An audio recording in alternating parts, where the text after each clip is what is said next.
국민의힘의 전당대회가 7월 23일, 그러니까 이제 정확히 보름도 남겨놓지 않고 있습니다. 대표 후보자들이 정말 뜨겁게 열기를 올리고 있습니다. 엊그제 저 방송 토론 때에도 정말 한 채 양보도 없이 마치 대선 후보자를 가리는 듯한 그런 열기였었습니다. 방송 토론도 격일제로 열리고 앞으로 4번 정도가 열린다고 하니까, 물론 오늘은 MBN에서 5시에 이미 방송을 마쳤습니다. 그러니까 남은 것은 3번이 되겠죠. 라디오 포함하면 4번이 되겠습니다. 깜나라 조진국 시간입니다. 이런 당내의 뜨거운 열기 탓일까요?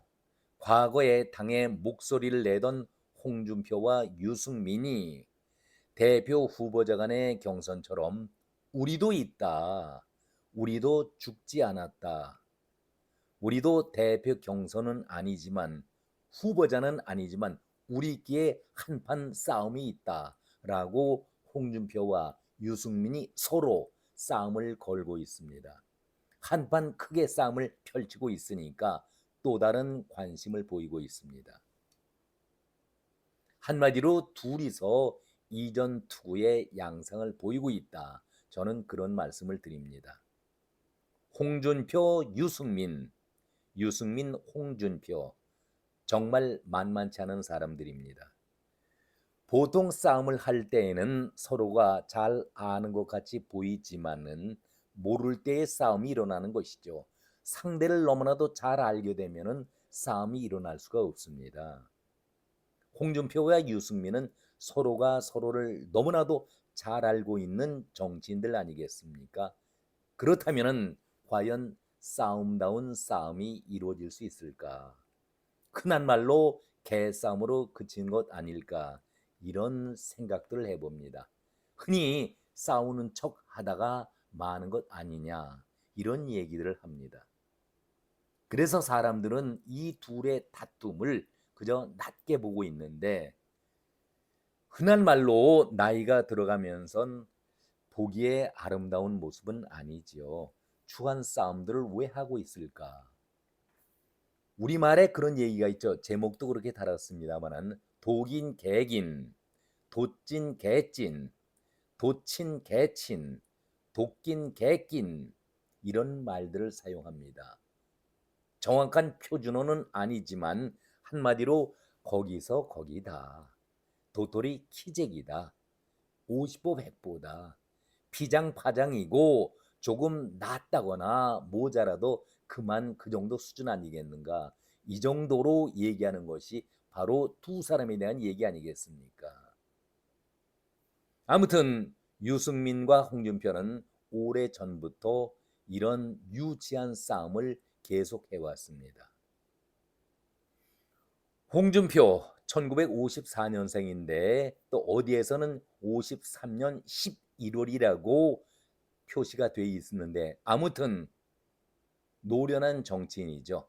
경남 창녕 출신이고 5선 의원, 당 대표도 2번씩이나 했고 도지사 2번에 현재는 대구 광역시장, 경력이 아주 화려합니다. 김영삼에 의해서 정치에 발을 들여놓고 15대 때의 의원이 되었었습니다. 5선 의원 아니겠습니까? 유승민은 어떻습니까? KDI 출신 경제학자죠. 경제통의 4선 의원입니다.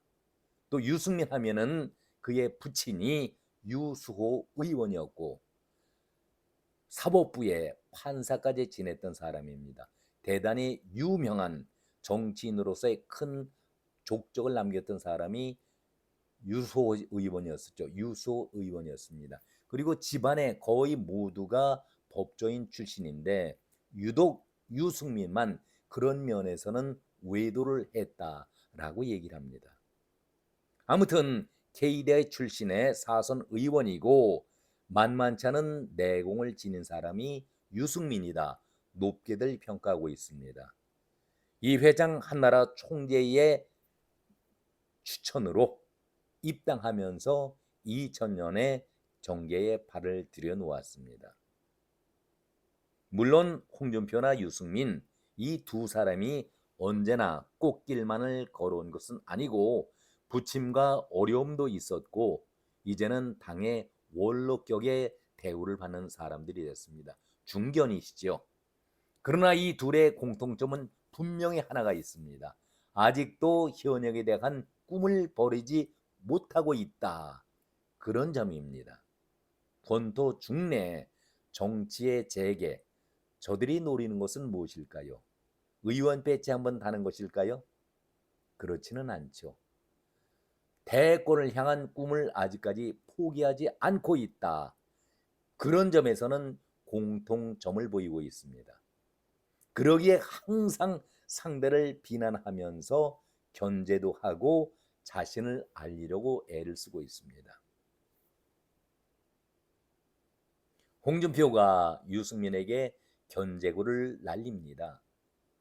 한동훈이 지금 유승민의 길을 가고 있다. 건드리는 것이죠. 배신의 정치를 당해본 우리 당원들이 그걸 잊고 이번에 또 당할까? 물론 홍준표는 방점을 유승민에 둔 것이 아니라 한동훈을 저격하기 위해서 유승민을 끌어들였었는데 이런 저격을 당한 유승민이 가만히 있을 사람이 아니죠. 발끈하고 상대를 이렇게 저격을 합니다.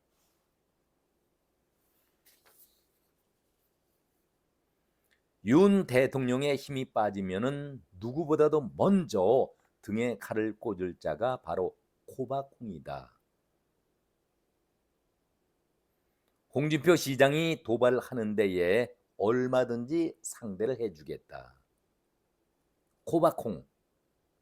코바콩은 홍준표가 윤 대통령에게 코가 닿을 정도로 고개를 숙여서 인사한 것을 조롱하는 언어라고 표현할 수가 있겠는데 아주 격한 말을 했습니다. 무서운 말이죠. 윤의 힘이 빠지면 가장 먼저 등에 칼을 꽂을 자가 홍준표다. 섬뜩한 말입니다. 정말 정치인이지만은 하기 어려운 그런 말을 그렇게 저격을 하고 말았었습니다. 그러면서 유승민 의원은 윤 정권이 추락한 것은 홍준표와 같은 기회주의자들이 득세했기 때문이다. 윤석열 정부가 이렇게 지지율이 저조한 것이 홍준표 같은 기회주의자들이 득세했기 때문이다.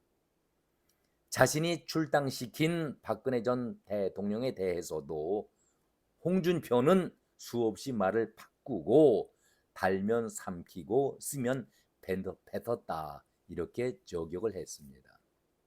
아주 강한 투로 서로가 서로를 비난을 했습니다. 여기에 이런 소리를 듣고 홍준표가 또 가만히 있겠습니까? 또 한마디 해야 홍준표 아니겠습니까? 홍준표는 이렇게 또 응수합니다. 뻐꾸기도 아닌데 정치인이 둥지를 옮겨 다니면 그 말로가 비참해진다. 박근혜 탄핵 이후에 여의도 정치는 의리의 시대는 가고 배신의 판치는 시대가 되었다. 나라와 국민을 위한 정치보다는 나 자신의 출세와 안위를 위해 정치하는 탐욕의 시대가 되었다. 다행스럽게도 그 판에서 나는 비켜나 있지만 오늘도 뻘밭 속에서 이전 투구하는 모습들이 참 안타깝다.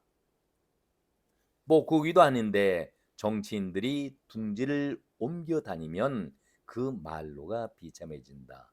탈당을 했다는 유승민을 저격하는 것이죠. 나라와 국민을 위한 정치보다는 나 자신의 출세와 안위를 위한 정치하는 탐욕의 시대가 되었다. 라고 유승민을 아주 매섭게 공격하고 있습니다.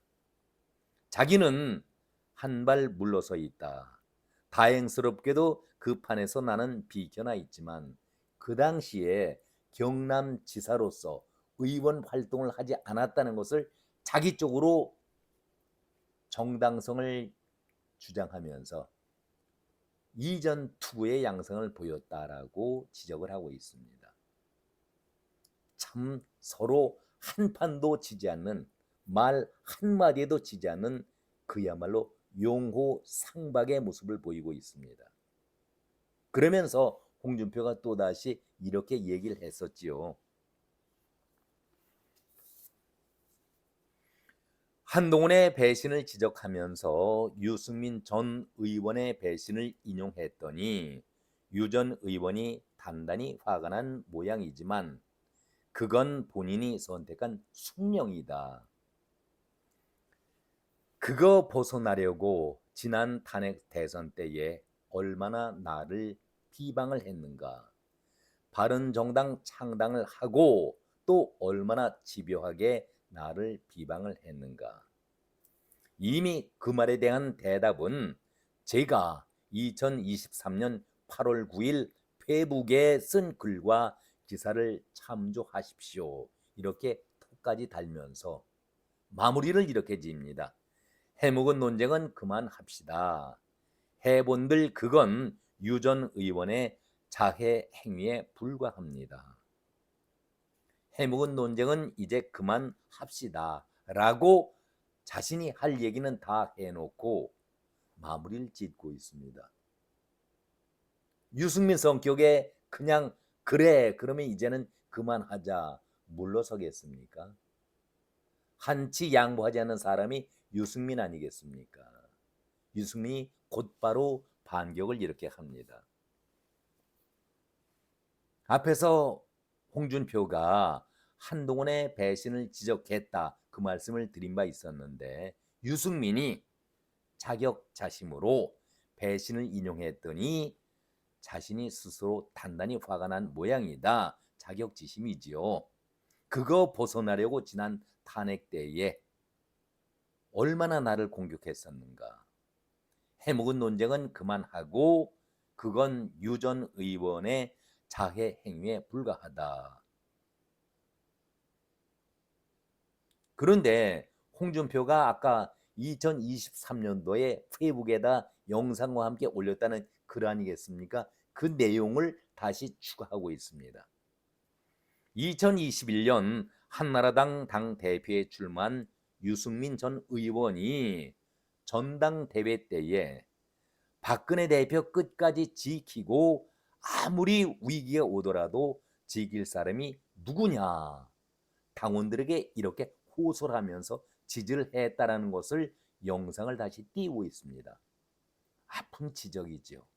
그것도 뼈아픈 지적입니다. 그러면서 유승민은 홍준표를 이렇게 표현한 바 있었지요. 참 얼굴도 두껍다. 자기 말로나 걱정을 하기 바란다.